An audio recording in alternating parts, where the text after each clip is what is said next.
독한 종목 토론 시즌2 83번째 토론이 오늘 준비되어 있습니다. 이번 주도 너무 추웠습니다. 그런데 이 영하권 날씨는 시장에도 예외가 아니었습니다. 이번 주 초반부터 미국 증시에서 온 이 한파 때문에 우리 증시 2040선까지 내려앉았고요. 주 중반에는 온기가 서서히 돌더니 그래도 2100선에 피크를 목요일 날 찍었습니다. 하지만 주 마무리는 쉽진 않았습니다. 오늘도 2060선으로 털썩 주저앉으면서 오늘 이번 한 주 동안에도 변동성이 꽤나 큰 한 주를 보냈는데요. 삼성전자의 신저가, 삼성바이오로직스의 거래 재개, 또 현대차의 새로운 동력까지 안팎으로 시끄러웠던 한 주. 이번 주도 독종은 딱 세 종목의 흐름에 주목했습니다. 주인공 함께 보시죠. SK케미칼, LG상사, 그리고 현대차입니다.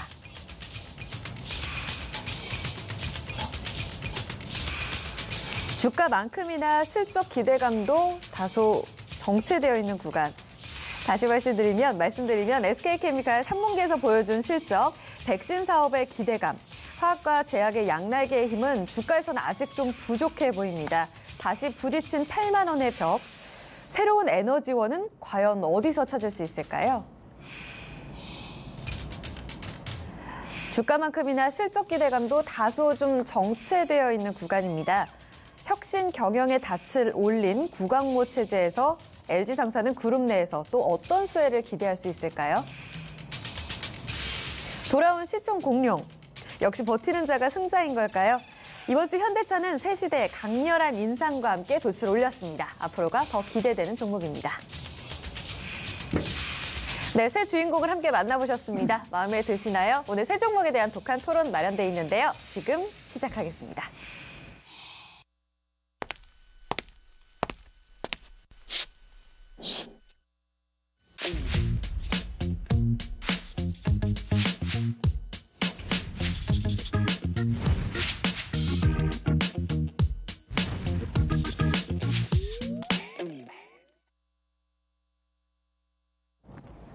네, 12월 14일 금요일입니다. 오늘도 따뜻한 금요일 보내셨나요? 날씨 참 추운데요. 오늘 독종 진행을 맡게 된 어이제입니다. 여러분 반갑습니다. 네, 오늘 두 분과 함께 할 텐데요. 토마토 투자자문의 명준우 운용력, 그리고 토마토 투자클럽 백두희 전문가 두 분 멋지게 인사 나눠보겠습니다. 안녕하세요. 안녕하세요. 안녕하세요. 네, 안녕하세요. 제가 이 자리에 있으니까 좀 옛날 생각도 많이 나고, 백두희 전문가님은 또 처음이고요. 스튜디오가 환하네요. 아, 진짜요? 오늘 조명이 좀 센 거 아닐까요? 아, 환해요. 네, 아주 좀. 명님이 항상 이 자리에 계셨었잖아요. 네, 그렇죠? 이렇게 자리를 빛내주셨는데 많은 분들이 좀 아쉬워하시겠어요. 아니 뭘 아쉬워요. 다음 주에 또 올 건데. 맞습니다. 제가 오늘 박근호 전문가님의 좀 빈자리를 잘 채워야 될 텐데 좀 네. 걱정하면서 왔어요. 근데 확실히 이제 예전에 명준우 운영객이 여기 앉아 계실 때라 네. 너무 비교가 돼. 그냥 방송하고 싶고. 네네. 너무 뭔가 얘기하고 부드럽게 싶고. 흘러가니까 너무 좋습니다. 그런 분위기. 반겨주시니까 저 오늘 굉장히 또 기분 좋게 출발할 수 있을 것 한 같아요. 1년만. 1년인 것 같아요. 예. 네, 2017년에 제가 함께 했으니까요. 반겨주셔서 감사합니다. 아니, 오늘 날씨가 또 너무 춥더라고요. 이렇게 감기 안 걸리고 잘 버티셨어요, 한 주? 네, 저는 먼저 월초에 감기를 걸렸어갖고요. 아, 어떡해요. 이번 주는 얼굴하게 지냈습니다. 얼굴이 더 좋아지신 것 같아요, 명님은. 그렇죠. 네. 얼굴 살이 좀 빠졌다고. 피부가 너무 좋으세요. 촉촉. 네. 화장이 잘 먹은 것 같아요. 방송 전에 칭찬해드렸더니. 멋있으십니다. 네. 백두희 전문가님도요, 이렇게 댁이 멀잖아요. 근데 네. 집이 굉장히 또 산속에 있어가지고 좋은 공기를 많이 드시는 것 같아요. 네. 저희 집은 저기 정신병원 아니고요. 네, 그렇게 산속에 있지도 않습니다. 고라니가 근처에 산다는 소문을. 고라니는 우리나라 전국에 가장 많이 분포되어 있는 포유류 중에 하나이기 때문에 뭐 어디서든 볼 수 있지 않을까. 네. 두 분과 함께하는 뭔가 따뜻한 겨울 낙이 12월 둘째 주에 함께하고 계시는데요. 오늘도 저희가 토론 아주 따끈하게 준비를 많이 해봤잖아요. 네. 첫 종목부터 좀 출발을 해봐야 될 것 같습니다.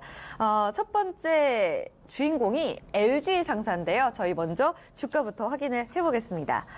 오늘이 2.47% 올랐네요. 16,600원에 거래를 마쳤습니다. 오늘 외국인 기관이 좀 시원스럽게 사주면서 양봉으로 마무리가 됐는데 주간으로는 한 1% 반등으로 좀 평이했습니다. 이 종목이 일본 길게 보면 굉장히 사연이 길더라고요. 2015년도에 무려 4만 원대까지 올랐던 종목인데 올해까지 쭉 빠져서 15,000원 선이 이탈이 됐었습니다. 그런데 지난달에는 그래도 잘 버텨주면서 벌써 이번 주 16,000원대까지 올라온 종목이 되겠습니다. 저희가 본의 아니게 오늘 세 종목을 꼽아봤는데 다 대형주잖아요. 그리고 뭔가 쇄신을 꿈꾸고 있는 대기업의 세 종목으로 꼽혔는데 첫 종목이 LG상사인데 명님께서 골라주셨어요. 명님, 저희 오랜만에 독한마디를 멋지게 좀 소개해 주세요. 네, 독한마디는 실적 평이 낙폭은 과대, 연말 우호적 수급 가능성 이렇게 뽑아봤습니다. 네. 뭔가 악재, 그렇지만 기대감 이렇게 좀 마무리가 된 것 같거든요. 예, 연중에 보면 LG상사 3분기 때도 그러고 실적이 부진하다, 실적이 쇼크다 그런 얘기들이 리포트에서는 항상 나왔었는데 또 연말 지금 이제 3분기와 이제 4분기를 앞두고 있는데 막상 실적을 또 보면 뭐 그렇게 나쁘지도 않아요.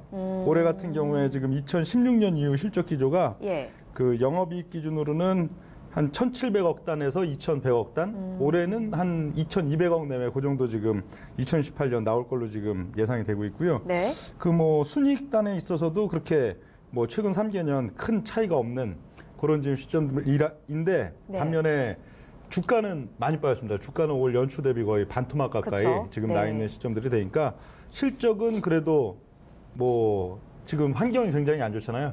뭐 상사주 같으면은 역시 자원 가격도 좀 높은 상태, 유가도 고공 상태여야 더 좋은데 예, 상당히 올해 유가도 폭락이 나왔고 등등 그럼에도 불구하고 실적이 상당히 좀 평이한데 거기에 비해서 낙폭이 큰 면 최근 시장의 트렌드 자체가 좀 낙폭과대주 특히 실적이 그렇게 크게 나쁘지 않은데 낙폭과대주들이 수급을 받고 있는 좀 올 연말 기조를 봤을 때는 이 종목도 단기적으로 짧게지만 그래도 좀 우호적인 수급들이 나타나면서 주가의 반등기가 월말에 나타나지 않을까 하는 면이 좀 포인트가 되겠고요. 최근 뭐 보면 이 상사들 같은 경우에 원래는 해외 자원 개발 관련해 갖고 2000년대 중반, 후반 2010년대 초까지 상당히 좀 몰두를 했던 그런 면들이 있는데 그때가 붐이었었죠. 예, 최근에는 이제 자원 개발보다는 식량 개발, 해외 아주 싼 땅들을 사서 거기서 직접 곡물을 재배하고 직접 이제 판매까지 수확 판매까지 하는 그런 구조의 해외 식량 개발로 좀 돌아가고 있는 면들이 뭐 사실 뭐 식량은 그렇게 리스크가 큰 면들도 없고 싼 땅에다가 좀 현지 노동력 고용해 갖고 그냥 재배해서 곡물 가격 올라가면 비싸게 팔고 안 올라가면 그냥 뭐 적당히 마진 내서 팔면 되니까요. 그런 면들이 좀 중장기적으로는 약간 실적 기조가 좋아질 수 있는 모멘텀이라고 볼 수가 있겠고요. 근데 그 물류 쪽이요. 판토스 팔았잖아요. 물류 자체적으로는 어때요? 사실 본업이라고 생각하면 뭐 자원개발 쪽도 많이 보시겠지만 뭐 이번에 CJ 대한통운 같은 경우에는 이번 주도 굉장히 좋았었잖아요. 뭐 택배랑은 좀 다르게 볼 수도 있겠지만 물류 쪽으로는 평가 어떻게 하세요? 물류요. 물류도 주가 흐름은 연말 연초가 좀 괜찮을 걸로 보여요. 최근 뭐 CJ 대한통운도 추천주 갖고 오고 뭐 그런 적이 있었는데 그 물류도 역시 낙폭과대 효과가 되겠죠. 그런 면들에서 뭐 연말과 연초 기조, 심지어는 좀 편의점주들 GS 리테일이나 BGF 이런 것들도 연말 연초 기조에 있어서는 상당히 좀 주가 흐름이 그래도 시장 대비로 괜찮을 걸로 좀 보여지는 시점들이 됩니다. 그렇군요. 사실 이 종목의 가장 큰 메리트라고 한다면 얘기해 주셨지만 지금 투자 환경 자체가 아주 썩 좋은 편은 아닌데 아주 안 좋죠. 그러니까요. 그런데 가장 뭐 메리트라고 하면은 싸다. 너무 많이 빠졌다. 근데 저평가를 뭔가 탈피할 만한 동력이 없다는 게 또 과제인 것 같기도 하거든요. 여기서 뭐 그룹 내 이슈로 보면은 이번에 올해 이제 구광모 4세 경영 체제 이게 굉장히 큰 화두가 됐잖아요. 저는 이제 구광모 씨에 대해서 자세히 잘 모르거든요. 그래서 참 찾아봤는데 젊으시더라고요. 보니까 76년생이세요. 예, 좋겠네요. 76년생인데 오너도 하고. 그러니까요. 아까 저희 잠깐 방송 전에 이야기했지만 명님보다 형님이시라고. 네, 한 살 형님이네요. 그러니까요. 아니 그래서 그렇게 그분이 지금 이끌고 가는 이 체제에서 LG 상사는 어떤 좀 영향력이 있을지 좀 궁금하거든요. 예, 뭐 그룹사에 있어서 큰 의미 없죠. 큰 의미가 없는데 이 기업 자체는 좀 영향을 받을 가능성이 있습니다. 네네. 어떤 면에서요? 예를 들면 그 이재용 체제 이제 등장하고 당시 이제 이재용 회장이 봤을 때 그렇게 뭐 신성장 사업도 아니고 중요한 사업이 아니다는 건 좀 가지치기들을 많이 했었잖아요. 뭐 삼성 내에서요? 정밀화학도 뭐 롯데한테 팔고 뭐 등등 해갖고 또 한화한테 뭘 팔았는데 잘 기억이 안 나네. 테크인 팔았죠. 예, 등등 그런 식으로 좀 구조조정도 했던 면들이 있는데 뭐 꼭 LG 상사를 매각한다 하는 관점들보다는 LG 상사도 좀 뭐랄까요, 그 LG 상사의 자산들 중에서는 상당히 좀 앞으로 효율성이 나타날 수 있는 자산 성격들도 있고 반면에 비효율적인 자산들도 있을 건데 최근에도 뭐 이제 구강모 4세 체제 구축한 이후에 대표이사도 변경을 했었고요. 대표이사가 변경되자마자 또 한 1,200억대 정도의 또 해외 유전 매각을 즉시적으로 하고 그랬는데 그런 식으로 좀 적극적으로 비효율적인 자산들을 좀 구조 조정하고 하는 것들이 뭐 주가에 있어서는 뭐 긍정적으로 또 작용할 가능성은 있다고 보여집니다. 자꾸 물류 얘기를 하게 되는데 사실 일감 몰아주기 때문에 그때 판토스 매각한 게 구강모 체제 이후에 이루어진 일이잖아요. 이 때문에 일감 몰아주기로 이제 해제가 됐는데 그것 때문에 오히려 피해주다 뭐 이런 이야기들도 있었는데 거기서는 그렇게 크게 좀 영향이 있지는 않은가 보네요. 예, 반면에 또 이제 지분 매각이 들어가기 때문에 판토스 같은 경우에 상장 가능성도 상당히 좀 얘기가 되고 있고요. 내년도 만약 상장을 하게 된다면 또 LG 상사의 지분 가치 증가 이런 요인으로 긍정적으로 될 가능성은 있습니다. 백님은 아이고 제가 명님이라고 자꾸 여쭤보게 되다 보니까 백두희 전문가님도 제가 백님이라고 부르게 되는데요. 전문가님이 보시기엔 어떠세요? LG 상사 좀 메리트 있어 보이나요? 저는 제가 독한 마디를 어떻게 했었는지 리스크와 타이밍이라고 했던 것 같아요. 그러니까 중요한 거는 그래요. 주가라는 것은 그 회사의 주가라는 것은 결국에 어떤 리스크가 있거나 아니면 어떤 이벤트가 있어서 내리거나 올라갑니다. 근데 예를 들어서 그 내려가는 게 멈춘다라고 했을 때는 그 리스크 요인이 해소가 돼야지 어떻게 보면 멈추거나 혹은 반등을 할 수 있는데 LG 상사다라고 하면 이제 가장 큰 두 가지 사업 파트가 있잖아요. 인프라 파트가 있고 왜 웃으시죠? 자원 파트가 있습니다. 뭔가 좀 불안해하시는데 오늘따라 이 백님이 이렇게 방송을 하면서 눈이 초롱초롱하신 적을 처음 봤고요. 다른 하루 조금 뭔가 졸린 듯 그런 눈빛이었는데 오늘은 눈이 오늘은 어앵커님이 오셔서 그런지 눈이 초롱초롱해갖고 제가 깜짝깜짝 놀라고 있습니다. 앞에 박근호 전문가님이 계시면요, 이제 무서워서 워낙 지금 포스가 세시니까. 결국은 명님 때문에 오늘 더 좋은 표정이에요. 그렇군요. 뭐 어쨌든 돌아가서 얘기하자면 결국에는 이제 인프라 파트하고 자원 파트가 있는데 이 둘 다 자원의 가격하고는 굉장히 어떻게 보면 베타가 좀 밀접하게 연관돼 있다 그렇게 생각이 되거든요. 그렇다라고 했을 때는 이제 3분기 유가 자체도 70불에서 50불까지로 떨어졌고 지금 현재 뭐 여러 가지 이제 커머더티 가격들이 굉장히 좀 바닥을 기고 있는 그런 상황입니다. 그렇다라고 했을 때는 결국에는 그런 쪽이 턴을 해야지 인프라도 그리고 자원도 턴을 하지 않을까라고 저는 생각을 하고 있거든요. 그럼 그런 쪽에 대해서는 좀 긍정적으로 보시는 건가요? 긍정적으로 보지 않습니다. 내년도 한 2, 4분기까지는 유가도 더 많이 빠지지 않을까 그렇게 보고는 있는데 요 연말 연초 구간에 있어서 시장 대비 그래도 상대적인 강세가 있지 않을까. 그래도 주가에 있어서 한 10 내지 15%라도 그래도 낙폭에 대한 좀 반등세가 눈에 띄게 나타나지 않을까 그런 데에 대한 포인트가 되지 뭐 중장기 턴어라운딩 될 시점은 아닌 걸로 좀 생각을 합니다. 단기적으로 이제 반등을 할 만한 그런 거는 어떤 수급적인 부분을 보시는 건가요? 연말 우호적 수급 가능성이었죠. 기관과 외국인이 생각했을 때도 이 연말에 뭔가 사긴 사야 되는데 뭐 지금 그렇잖아요. 막 삼성전자나 이제 시장 중심 종목들도 막 무너져서 이제 내리기 시작하고 막 그런 상황들 속에서 그래도 밸류에이션과 그래도 연중 뭐 낙폭이나 또 저평가 요인 상대적으로 봤을 때 그래 연말 연초에는 좀 요걸 띄우자 했을 때 또 띄울 가능성이 좀 있어 보여갖고 그런 좀 단기 수급적 포인트에 초점을 맞추고 있습니다. 그럼 여기 이제 한 줄 하신 거 해외 자원 개발 의존에서 해외 식량 개발로 간다라고 했잖아요.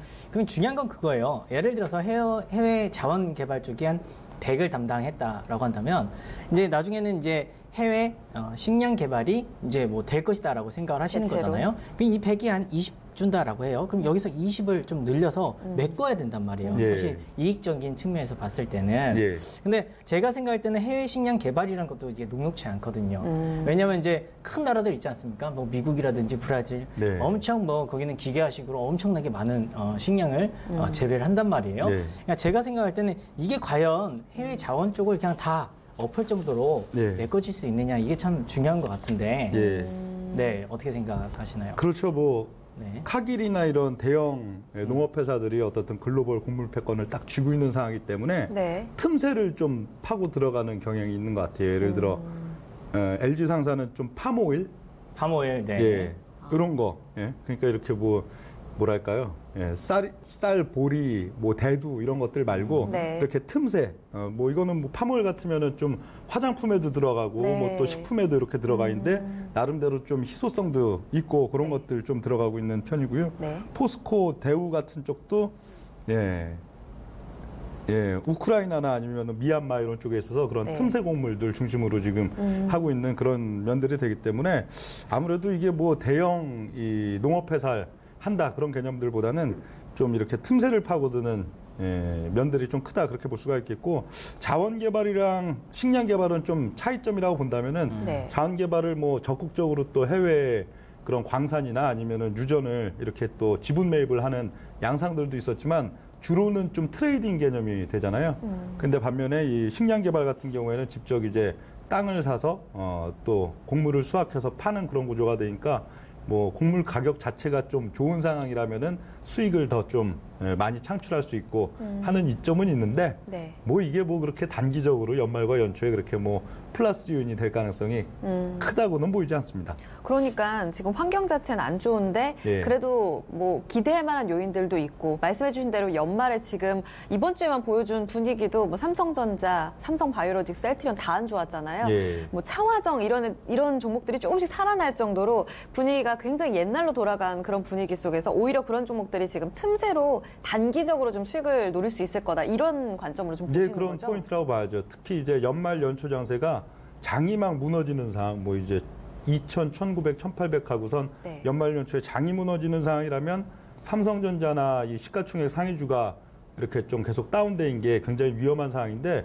제가 봤을 때는 연말 연초 장은 그냥 빈둥대겠다고 하거든요. 한 2,030포인트에서 2,170 정도. 계속 이렇게요? 올 연말 내년도 한 1월 그 정도까지는 계속 빈둥댄다고 하는데 시가총액 중심 종목이 무너진다.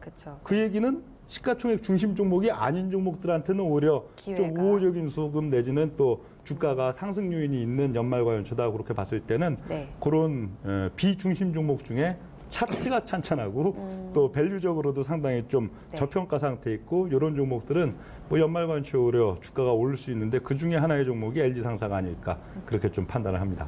이런 시장 분위기 속에서 명님께서는 꼭 이렇게 아주 작지만 우리가 틈새로 노릴 수 있는 수익률 제고 종목들을 굉장히 잘 찾아오시는 것 같아요. 그럼 백님께서는 아까 좀 반대로 질문들을 많이 드렸지만 이렇게 펀더멘털적으로 아주 개선이 되고 있는 종목이 아니라면 사실상 기회가 크진 않다, 이런 시각으로 지금 보시는 거예요? 좀 약간 뭐 독한 마디에 다 있는 것 같긴 해요. 그러니까 리스크가 해결이 되지 않는 상태에서 우리가 타이밍을 잡긴 좀 어렵지 않을까. 그리고 중요한 건 상사라는 것은 환율적인 부분도 봐야 되는 거고, 그 상사가 주로 트레이딩을 하거나 아니면 지분 투자를 하고 있는 자원의 가격의 변화 추이도 좀 봐야 되고, 그래서 그런 부분들이 좀 턴을 했을 때 오히려 좀 더 편하게 들어갈 수 있지 않을까라는 생각을 해서 그렇게 가져왔습니다. 과제를 좀 남겨주셨어요. 그럼 마지막으로만 여쭤볼게요. 명님, 그 눈높이를 굉장히 낮게 본다 하셨거든요. 지금 증권가에서는 거의 다 목표 주가가 좀 많이 낮아져서 21,000원대가 지금 가장 낮아요. 이 정도 수준일까요? 아니면 좀 더 눈높이를 높일 수도 있을까요? 오늘 주가가 얼마였죠? 오늘 16,600원에 마감됐습니다. 16,600원이요? 그쵸, 많이 잡으면 한 21,000원 정도 되겠죠. 뭐 한 19,000원, 21,000원, 그 정도 목표를 봅니다. 그렇군요. 어느 정도 저희 LG상사에 대해서는 답이 좀 나온 것 같습니다. 두 분의 의견이 다소 엇갈렸지만 그래도 그 안에서의 기회를 찾아볼 수 있는 답을 좀 찾아봤고요. 두 번째 그럼 주인공으로 넘어가 보겠습니다. 다음 종목은 SK케미칼입니다. 오늘 사흘 만에 좀 밀렸습니다. 3%가량 조정으로 71,300원의 종가로 마감이 됐습니다. SK케미칼은 뭐 주가가 비슷합니다. 최근 들어서 뭐 그렇게 살아남은 종목들이 많진 않죠. 긴 관점에서 봤을 때는 57,000원대까지 밀렸으니까요. 13만 원대부터 반토막 이상 좀 빠진 거고요. 그래도 10월 말부터는 저점 딛고 지난달에 8만 원까지 올라왔습니다. 그리고 이달에는 8만 원 아래에서 살짝 밀려 있는 구간이 되겠습니다. 백님께서 이 종목을 지금 두 번째로 독종에 들고 오신 거더라고요. 네네. 일단 꼽아주신 이유 바로 들어볼게요. 독한마디는요? 네, 일단 뭐 독한마디는 추락한 천사 찾기. 예, 이렇게 가져왔습니다. 의미심장해요. 네, 지금 보통 천사가 날개가 있지 않나요?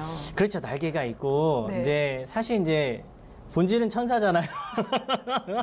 천사니까. 좋은 종목? 네네. 그러니까 시장이 너무 어지럽고 혼탁하다 보니까 이럴 때일수록 굉장히 저평가돼 있고 어떻게 보면 향후에 모멘텀을 보일 수 있는 그런 종목들이 굉장히 좀 이렇게 좀 즐비하게 좀 널려 있는 상황이다라고 맞아요. 저는 생각을 하고 있어요.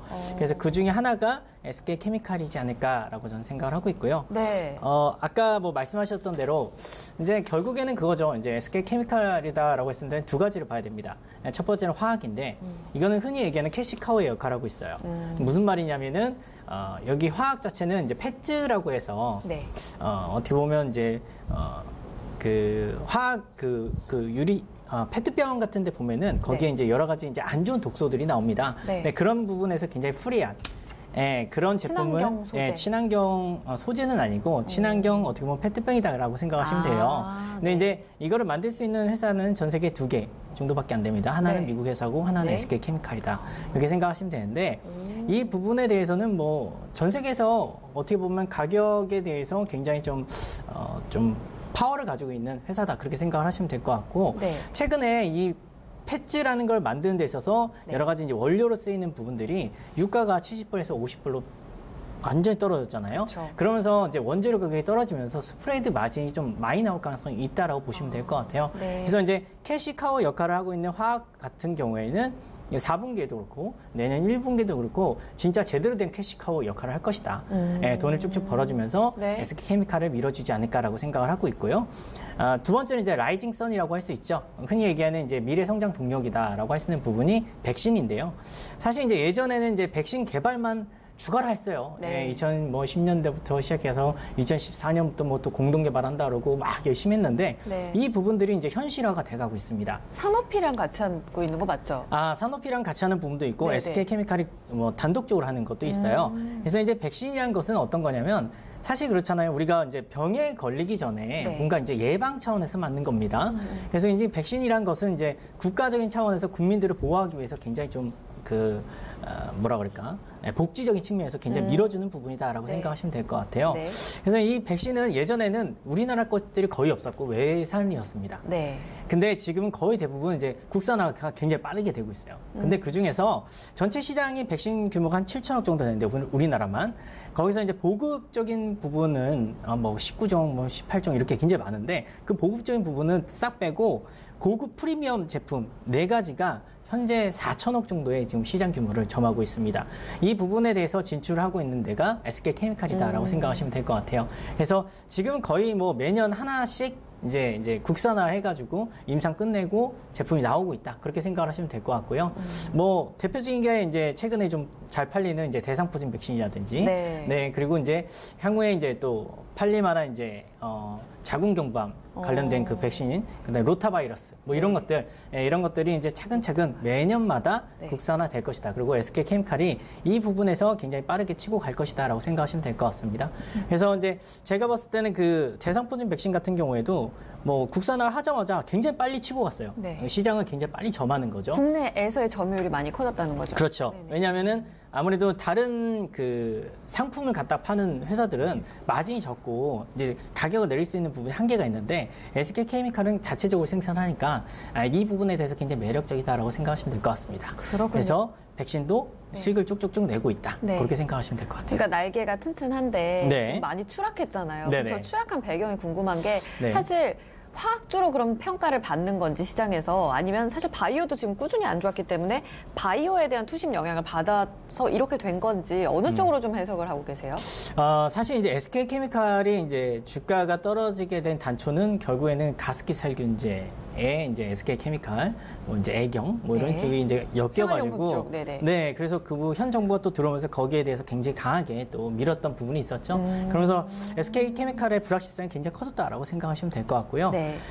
그리고 이제 화학 쪽에서 이제 이니치라는 자회사가 있어요. 그 회사가 뭐 PP, 그러니까 그 엔지니어링 플라스틱이라 해서 굉장히 좀 고급 플라스틱을 만드는데 이제 이 부분에 대해서 이제 사실은 이제 2013년부터 이제 사업을 시작을 했습니다. 네. 근데 아직까지도 돈을 계속 받고 투자를 하는 그런 단계다. 그러니까 거두지를 못하고 있다는 말씀이죠. 네네. 그래서 그 부분이 좀 그렇고 네. 백신도 사실은 좀 더 빨리 그리고 또 지금 아까 말씀하셨던 사노피라는 전 세계 백신 회사에서 뭐 탑3 안에 드는 네. 그런 회사랑 뭔가 이제 임상도 이제 글로벌 임상도 진행하는 거를 굉장히 좀 빨리 할 거라 생각을 했는데 생각보다 그게 또 느려진 거예요. 지금 일상에 지금 진입해 있지 않나요? 그게 이제 12월 초에 이제 진입을 하게 된 겁니다. 그래서 어떻게 보면 지금 이제 그런 좀 미뤄졌던 부분들이 현실화가 되고 있다. 네. 그리고 백신도 지속적으로 어떻게 보면 캐시플로우가 들어오고 있다라고 생각하시면 될 것 같고 네. 지금은 약간 가습기 살균제에 대한 그런 이슈도 많이 좀 흐려진 상태다. 그리고 지금은 굉장히 좀 많이 떨어졌잖아요. 맞아요. 네, 그래서 밸류에이션 매력도 참 좀 괜찮은 단계다. 그렇게 생각하시면 될 것 같습니다. 부담 없는 밸류까지. 메리트는 참 많아 보이는데 명님께서 사실 저희가 5월에 아까 백님이 갖고 오셨다고 하셨는데 여기에 대해서 코멘트를 주셨었더라고요. 뷰가 달라졌는지 일단 궁금한데 그 전에 앞서서 어떤 코멘트를 해주셨는지를 먼저 좀 체크를 해보면 좋을 것 같거든요. 그쵸? 네. 5월에 하셨던 말씀 삐르륵 가볼까요? 네. 갈 때는 준비된 방송. 세게 잘 가요. 갈 때는 세게 잘 가는데 지금은 뭐 작년도 이제 여름 뭐 벌써 한 작년 연말 연초로는 제약바이오 초강세장에서 완전히 그냥 그쵸.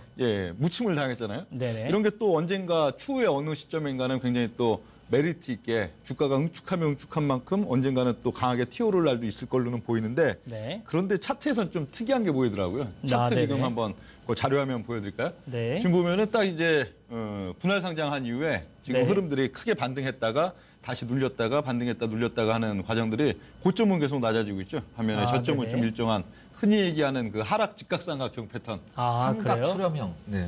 수렴은 이제 밑도 올라와야 되는데 요거는 상당히 하락 직각삼각형에 유사하거든요. 네네. 그러면 뭐 차트로는 굉장히 이제 바닥인 것 같긴 한데 이게 하락 직각삼각형의 기본적인 논리는 한 7, 8할 이상의 확률로 저 상승폭 저쪽 왼쪽에 이제 시작됐던 상승폭만큼은 주가가 다시 빠지는 흐름들이 나타난다. 이런 기본적인 좀 교과서적인 그런 내용들이 있는데 요거대로라면 다음 주나 다음 주 후반에 저점이 강하게 한번 깨지는 양상이 나와야 되고 그런 양상이 나오고 좀 자리를 잡는다고 그렇게 되는데 그게 전 좀 굉장히 흥미롭게 지금 보고 있고요. 저는 내년에 갈 것 같아요. 네네. 내년 하반기 네네. 혹은 2020년 초 거기서 좀 시장 주도주 역할이 방금 보신 방송이 지난 5월 4일에 이 SK케미칼과 관련된 독종 내용에서 저희가 따온 모습입니다. 두 분의 목소리가 동일하게 들려서 오늘 방송인지 착각하셨을 것 같은데 지난 방송 이야기를 저희가 먼저 참고 영상으로 보여드린 거고 여기에 대한 명님의 뷰가 달라졌는지가 지금 궁금해서 저희가 이렇게 자료 영상을 좀 준비를 해봤거든요. 네, 그 뷰는 7개월 전이나 지금이나 하락 직각 삼각형. 하락 직각삼각형은 그때 차트였고, 보여주셨던? 네. 예, 그때 차트에서 그 하락 직각삼각형 한 3, 4일 정도 남았길래 그날이 아마 5월 4일인가 그랬던 것 같은데요. 그 5월 4일 다음 주 후반 정도에 강하게 그 밑이 깨지면서 그러니까 그때가 10에서 13만 원 고점이 있었으니까 10만 원 바닥에 13이 고점이었으니까 네네. 그 폭만큼 하락 직각삼각형에 빠진다면은 한 7만 원 정도거든요. 네. 7만 원으로 수직 하락하는 양상이 그 다음 주 후반부터 나타나지 않겠느냐가 저 영상인데 그렇죠. 5월 8일인가요? 그 다음 주 수요일부터 저점이 바로 강하게 8만 원. 네. 깨지더니 결국은 한 6만 원까지 빠지는 한 40% 정도 급락하는 7만 원 이탈이 됐었으니까요. 그 양상이 네. 나타났었고요. 네. 그러면서 그때 드린 얘기가 이게 이제 내년도죠. 그때도 올해랑 같은 해는 같으니까. 그렇죠. 올해니까요. 2019년도 한 연말 정도 네. 그때부터는 SK케미칼이 대차게 그때부터 오르지 않겠느냐 그런 의견을 드렸었는데 네. 지금 생각도 거의 뭐 똑같습니다. 지금 생각에도 내년도 한 연말 정도 딱 지금부터 한 1년 정도 지난 시점 네. 거기부터 이제 2020년 연초 그런 때는 SK케미칼이 벌써 한참 눌렸거든요. 이게 사실 지난 17년도 제약바이오장에서도 전혀 이게 별로 뜨지 못했었고, 예, 그리고 뭐 최근 올해 주가 조정 받는다고 이렇게 또 많이 빠졌었고 하면서 그렇죠. 네. 지금 뭐 이거 제약바이오도 아닙니다. 이거 뭐 PBR이 거의 한 1.1 그냥 기업가치 수준 지금 있는 지금 단계고 뭐 퍼 수준 15배 이런 정도인데 이 기업이 한 1년 정도는 더 이제 또 이렇게 숙성하는 기간들을 가져가고 네. 내년 연말, 내후년 연초 넘어갈 때는 저도 포트에 꽤 담을 가능성도 있다고 보여요. 내년도 한 11, 12월 정도 한 3개월, 6개월 한 더블, 세 더블 노리고 진입할 가능성도 상당히 있지 않나. 저도 한 1년 동안 열심히 지켜볼 건데요. 네네. 이게 제대로 잘 되려면은 네. 지금 한 7만 원 정도 하죠, 주가가. 네. 그러니까 지금 6만 원 정도 바닥 찍고 8만 원 왔다가 7만 원 요런데 다시 밀렸어요. 6만 원, 8만 원, 6만 원, 8만 원, 6만 원, 8만 원 요거를 1년 동안 한 3번 정도. 두세 번 정도. 그래서 3중 바닥 내지 4중 바닥 정도를 진짜 내년 가을까지 딱 찍어 놓으면은 저는 어쩌면 뒤도 안 돌아보고 포트에 거의 한 40~50% 정도는 SK케미칼로 그냥 몰빵을 칠 의향도 있지 않을까. 물론 그 시점에 예, 저것도 봐야 되죠. 제가 기본적으로 생각하기에 제약바이오는 한 내년 연말 정도 보이거든요. 내년 연말에서 내후년 연초. 보통 제약바이오가 한번 대시세 내면은 한 2년 정도 쉽니다. 예, 그리고 이제 또 다시 또 시장 잊혀질 만할 때 저거 아닌데 내년도 딱 이제 2, 4분기 시장 바닥 거기서는 이제 낙폭과대주 경기 민감주 반등이 먼저 세게 나올 거고요. 내년도 이제 봄, 여름, 초여름은 여름에 이제 둔탁한 구간 그러고선 거기서 또 이제 뭐 조목 장세 나오다가 연말 정도 되면은 이제 딱 제약바이오 마디가 오지 않을까 싶은데 네. 항상 제약바이오주들도 직전 마디 대장주, 직전 마디에 진짜 철저하게 소외시켰던 놈을 그 다음 마디에 오히려 대장주로 올려친다든가 또 그 마디에선 대장주였던 종목은 다음 제약바이오 마디에서는 그냥 빈둥거리는 양상을 준다든가 그런 경우들이 많은데 SK케미칼도 뭐 최근 한 3년 약해서 그러지 아마 2010년대 초반인가 상당히 대중들이 이 부러워할 만한 그런 주가 상승도 보였던 적도 있었던 걸로 기억을 하는데 아마 19년도 연말 정도에는 상당히 의미 있는 자리를 만들지 않을까 그렇게 좀 개인적으로는 판단을 합니다. 너무 두 분의 그 뷰 자체도 엇갈리지만 판단하는 내용 자체가 너무 다르시다 보니까요. 굉장히 또 기술적인 차트 분석을 해주시고 예. 굉장히 또 기본적인 펀더멘털 측면을 예. 많이 좀 체크를 해주시기 때문에 그러니까 에너지 응축까지 지금 천사가 좀 더 날개짓이 필요하다 이렇게 좀 해석을 해주신 거잖아요. 그렇죠. 진정한 천사가 되기 위해서. 네. 네. 좀 시세를 기다려 봐야 된다라는 이야기 속에 우리가 좀 더 이런 기술적인 측면에서 접근을 해보게 된다면 아직까지 그럼 바닥을 덜 확인했다는 이 명님의 의견에 대해서는 좀 더 기다려 봐야 될까요, 백님? 글쎄요, 저는 뭐 예언 같은 거 하고 싶지 않습니다. 네, 우리는 이제 주식 투자를 한다라는 것은 결국에 기업에 대해서 공부를 하고 기업에 대한 내용 자체가 지속적으로 업데이트되고 네. 그다음에 어느 정도 포인트가 됐을 때 그때 투자를 한다라는 거지. 저는 뭐 이제 뭐 여기서 몇 개월 동안 뭐 행보를 하고 뭐 이렇게 될 것이다라고 예언하고 싶지 않고요. 그냥 저는 제가 생각을 할 때 이 회사는 가치가 있고 지금 많이 떨어진 상태에서 오히려 펀더멘탈은 차곡차곡 올라가고 있는 상태이기 때문에 뭐 지금의 관점에서도 충분히 투자의 관점으로 들어갈 수 있다. 그리고 한번 공부했던 종목에 대해서는요. 네. 지속적으로 그 뉴스 플로우를 따라가야 된다고 저는 생각을 하고 있어요. 네. 결국에는 그 뉴스 플로우들이 이제 어떻게 보면 반등할 수 있는 포인트를 만들 수 있다라고 저는 생각을 하고 있고 그런 부분에 대해서 좀 접근하고 투자하는 스타일이기 때문에 저는 뭐 그런 거에 대해서는 잘 모르겠습니다. 어떻게 반박을 해야 될지도 모르겠고 기술적으로 말씀을 하셨던 부분이고 저는 기술적인 부분보다는 네. 펀더멘탈에 입각해서 말씀드린다. 그렇게 생각하시면 될 것 같습니다. 사실상 시일이 좀 필요하더라도 우리는 펀더멘털 측면에서 기다릴 가치가 있는 종목을 찾는 게 중요하다. 이런 뷰이신 거잖아요. 그렇죠. 뭐 다양한 앵글로 주식을 바라보는 것도 중요합니다. 근데 저는 제가 생각할 때는 주식이라는 것은 결국에 기업의 가치에 대해서 그거에 대해서 정확하게 반영하면서 움직인다라고 저는 생각을 하고 있어요. 그게 만약에 눌렀다 하더라도 결국에 언젠가 그게 반영이 된다라는 게 투자입니다. 그래서 제가 생각할 때는 그런 투자의 관점에서 봤을 때는 네. 지금도 괜찮은 자리다. 저는 그렇게 생각합니다. 네. 첫 번째 종목과 두 번째 종목에서 두 분의 의견이 너무나 극명하게 달라졌기 때문에 지금 시장에서 좀 단기적으로 시세 나는 종목을 찾아서 수익을 가져가느냐 아니면 지금 내년을 바라보면서 우리가 가치 있는 종목들을 또 찾아가느냐 뭐 여기에서 의견이 많이 엇갈린 것 같거든요. 세 번째 종목에서는 또 답이 나올지가 궁금합니다. 세 번째 주인공은 현대차입니다. 세 번째로 넘어갈게요. 지금 현대차의 오늘 시세는 1.6% 반락으로 마감됐습니다. 오늘 살짝 좀 쉬어가는 패턴이었는데요.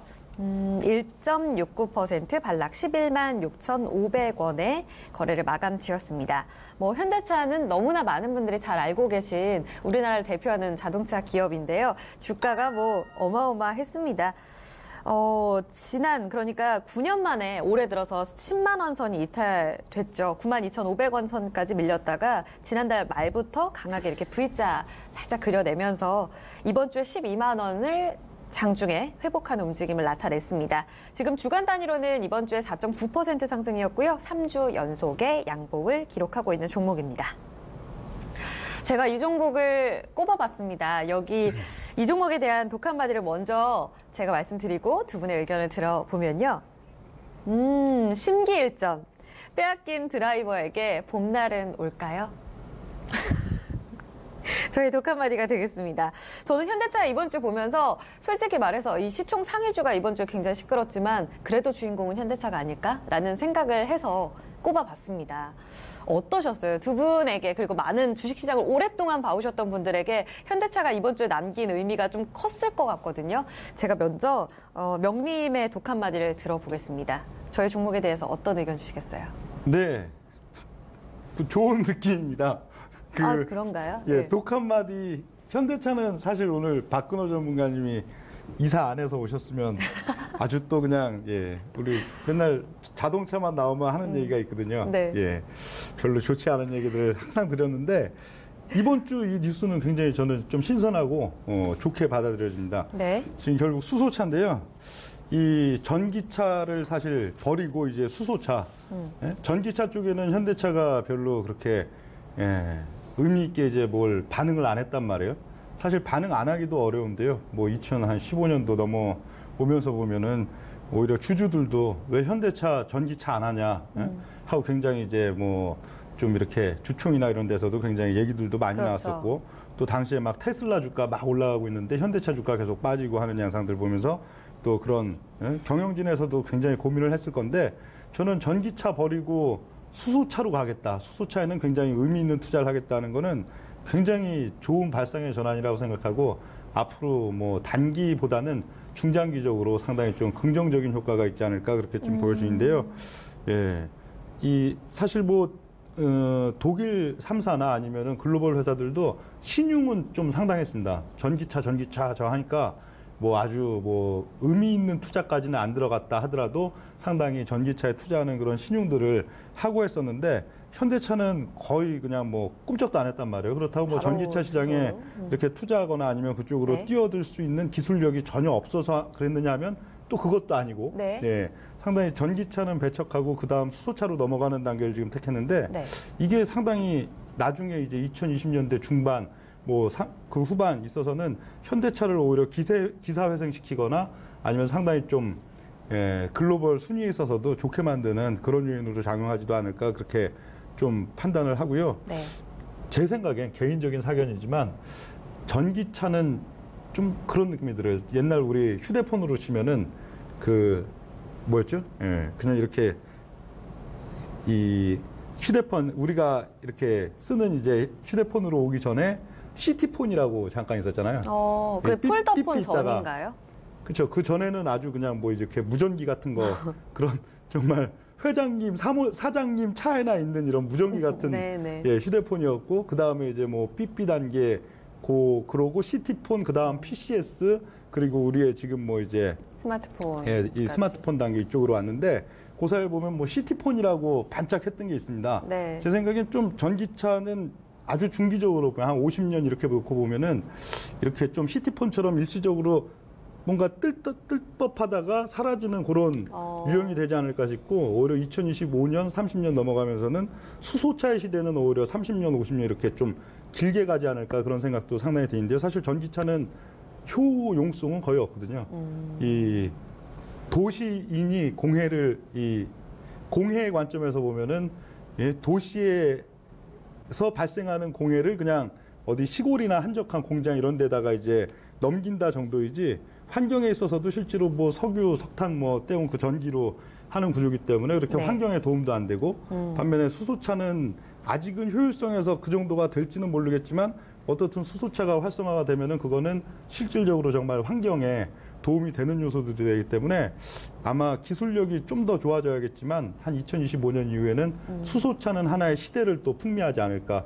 기존 이제 뭐 가솔린이나 경유차가 서서히 줄고 수소차가 거기를 점유하는 그런 단계가 오지 않을까 싶어갖고 뭐 현대차에 있어서 전기차는 아예 깨끗하게 포기를 그동안 했었고 반면에 수소차에는 상당히 업계에 있어서도 과감한 투자를 한다 하는 것들은 굉장히 좀 긍정적인 미래를 만들어주지 않을까 그렇게 좀 판단을 합니다. 불을 이렇게 지폈던 뭔가 새로운 인사 이번에 새 사장들이 다 이제 계열사 사장분들이 다 교체가 되면서 수소차 로드맵까지 발표를 한 건데 여기에 대해서 굉장히 좋게 보시는 거고 네. 백두희 전문가님께서는 그럼 이런 로드맵 쪽으로 좀 더 관심을 갖고 보셨을 때 긍정적으로 보고 계세요? 글쎄요, 저는 뭐 아까 뭐 팩트 체크를 좀 하자면 네. 솔직히 이제 현대차는 전기차를 아예 제끼진 않았어요. 그러니까 전기차 생산 자체를 이제 전 세계에서 가장 빠르게 늘렸던 회사 중에 하나입니다.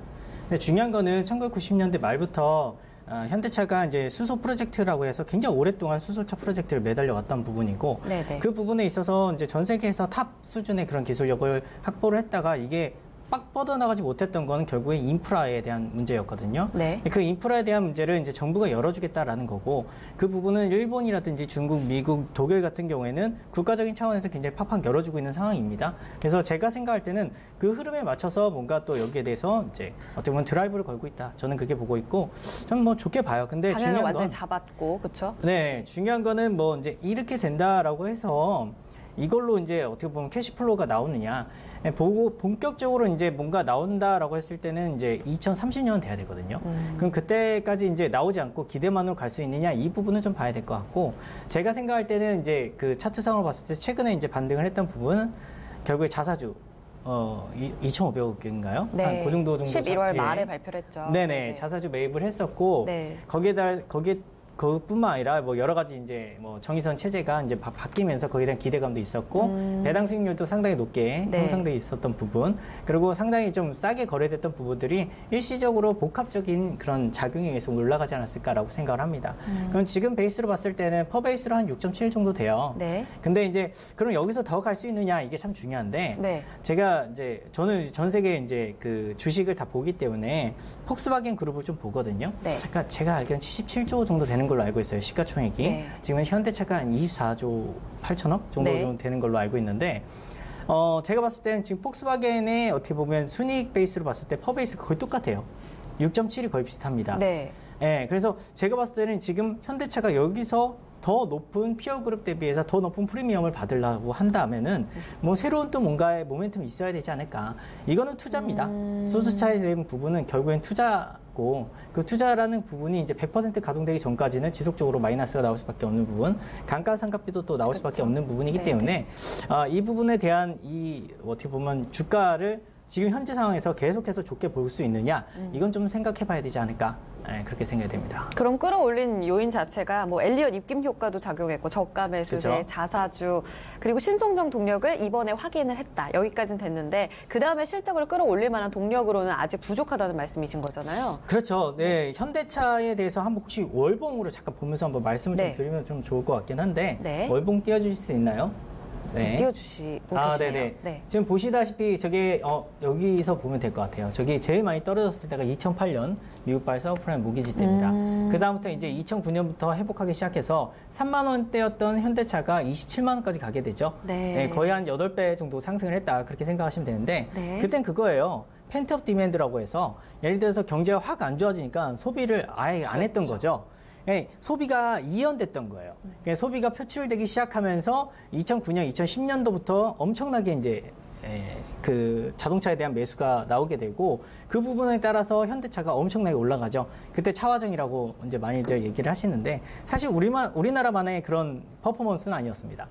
폭스바겐도 똑같이 8배 올라갔거든요. 예. 네, 그래서 그게 끝나고 나서는 현대차가 투자를 많이 했었던 러시아라든지 브라질 쪽에 대한 기대감이 있었는데 그 부분이 오픈을 딱 했는데 생각보다 안 나오는 거예요. 그래서 2013년부터 아마 2014년까지 그때부터 정점을 찍고 아마 내려가기 시작했고 계속 횡보하지 않았나. 최근에는 이제 어떻게 보면 실적적인 부분도 깨지면서 더 하락했다가 아까 말씀드렸던 그런 여러 가지 포인트에 의해서 한번 반등을 하지 않았나라는 생각을 합니다. 그래서 제가 생각할 때는 지금 수준이면은 전 세계 피어 그룹하고 지금 거의 비슷한 수준이에요. 그럼 여기서 확실한 뭔가 퍼포먼스가 나오든가 아니면 또 다른 새로운 뉴스가 나와야지 리레이팅을 할 수 있지 않을까.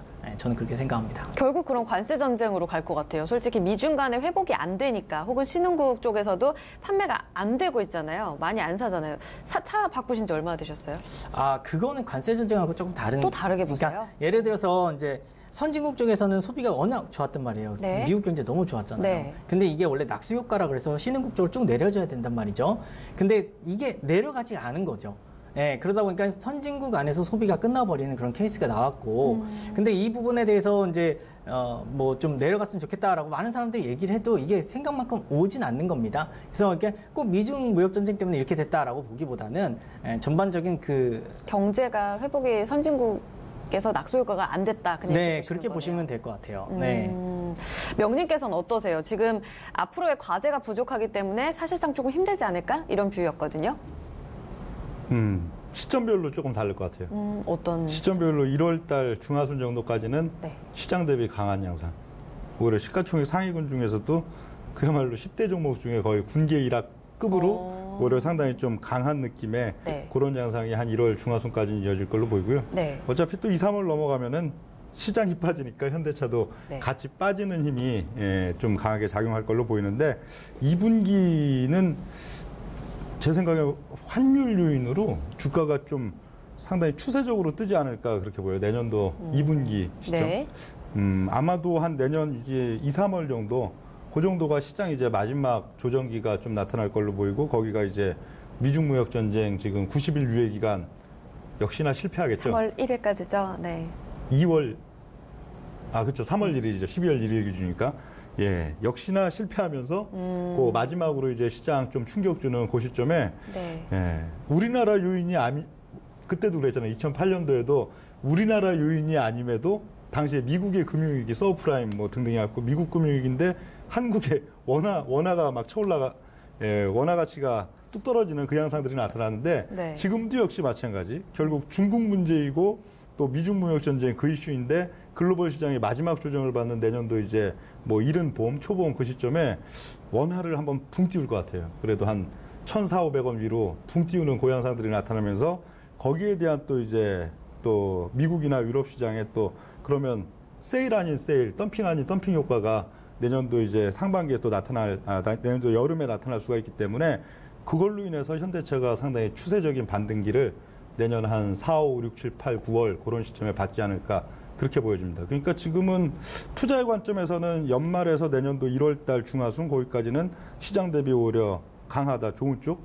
반면에 2, 3월은 어차피 시장과 함께 좀 조정받는 쪽. 반면에 4월 이후는 환율 효과를 제일 또 긍정적으로 받는 쪽. 그렇게 나눠서 볼 수가 있겠습니다.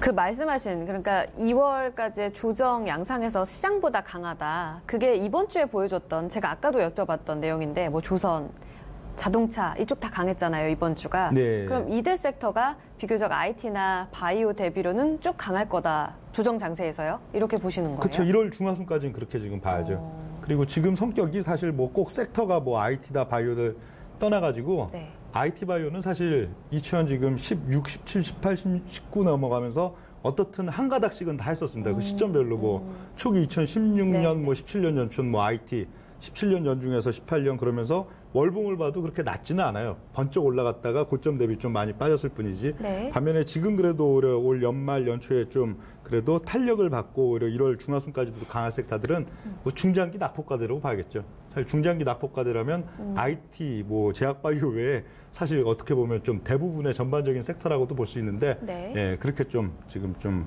이렇게 볼 수가 있겠습니다. 네. 그리고 병님 아까 전에 그 수소차 의 어떤 동력 자체가 아주 긴 관점에서 오랫동안 지속되긴 좀 어려울 수 있는 모멘텀으로 설명을 해주셨잖아요. 그러면 수소차 그 관련주들 같은 경우에는 이번에 반짝하는 상승으로만 봐야 될까요? 아니요. 저는 이제 수소차 부분에 대해서는 굉장히 긍정적으로 생각을 합니다. 결국엔 이제 수소차 부분에서 가장 핵심이 되는 그런 부품들 그리고 이제 모듈들을 만들 수 있는 회사들은 아마도 리레이팅을 할 수 있다라고 보긴 해요. 근데 중요한 거는 그거 같아요.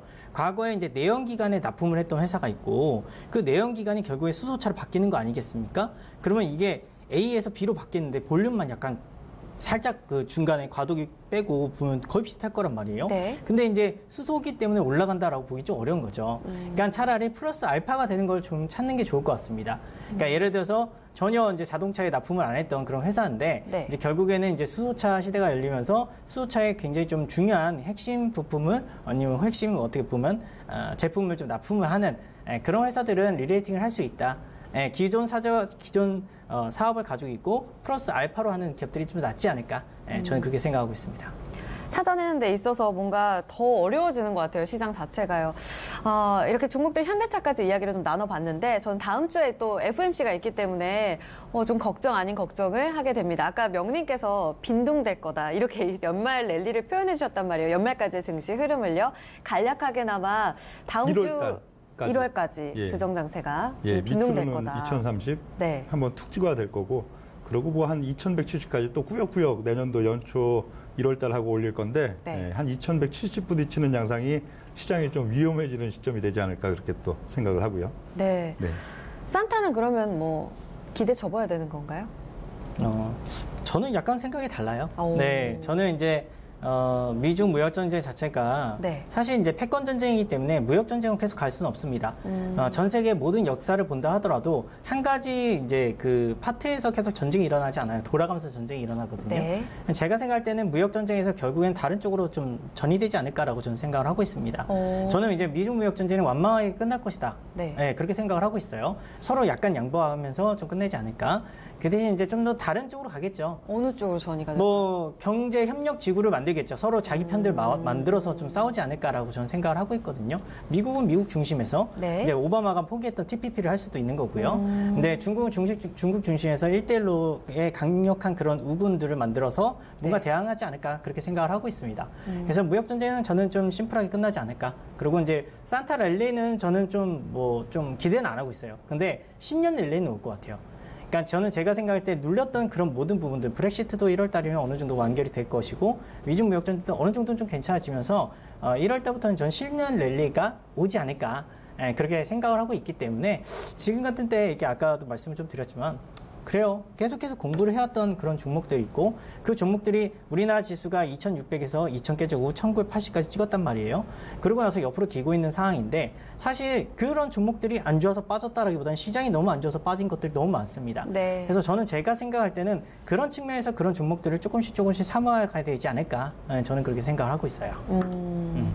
명님 혹시 마지막으로 또 시장의 뷰에 대해서 한 말씀 주실 이야기가 있으세요? 시간 거의 다 되지 않았나요? 맞아요. 근데 적으시고 오늘 계시길래. 방송에 대해서 네. 한마디. 아, 그러실까요? 네. 그럼 저희의 토론은 여기까지 좀 마무리를 짓고 오늘 저와 오랜만에 방송하셨는데 어떠셨어요, 명님? 어이제 앵커님이랑 같이 방송을 하니까 네. 이게 진짜 방송이 이 목 넘김이 좋은 방송인 것 같아요. 그냥 방송이 이게 참 목 넘김이 좋게 이게 착착착 이게 내용 전개가 잘 되고 너무 귀에 쏙쏙 들어오고 좋은 방송이었던 것 같고 제가 할 때는 정말 이게 막 뻑뻑하고 소화 안 되는 방송이 아니었나 그런 생각도 많이 좀 듭니다.